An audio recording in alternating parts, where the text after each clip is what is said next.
ఒక విచిత్రమైన పరిస్థితి ఏంటంటే హైదరాబాదులో కొనుగోళ్లు తగ్గిపోయినాయి, ఇళ్ల కొనుగోళ్లు తగ్గిపోయినాయి. మొన్ననే డేటాతో సహా బయటకు వచ్చినటువంటి అంశం ఏది, ఎందుకని తగ్గిపోయినాయి? హైడ్రా ఇంపాక్ట్. అమ్మబోతే అడవి కొనబోతే కొరివి అంటారు, అలాంటి సిచ్యుయేషన్. ఇల్లు కట్టి చూడు పెళ్లి చేసి చూడు అంటారు. అక్కడ ఇల్లు కట్టాలన్నా భయమే, ఇల్లు కొనాలన్నా భయమే.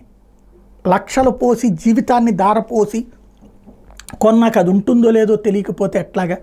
అలాగే ఉన్నవి కూలినటువంటి వాళ్ళ కంట తడి హైదరాబాద్ని వెంటాడుతోంది. దానివలన రిజిస్ట్రేషన్లు డౌన్ అయినాయి. దేశంలో డౌన్ అయిన వాటిలో హైదరాబాద్ ప్రధానంగా కనబడింది కొనుగోళ్లలో. అది మొన్న డేటాతో సహా మనం మాట్లాడుకున్నాం. అయితే ధరలు మాత్రం సగటున, అంటే ఒకటి 100 కోట్లకు కొనొచ్చు, ఒకటి 10 కోట్లకు కొనొచ్చు, ఒకటి 50 లక్షలకు కొనొచ్చు.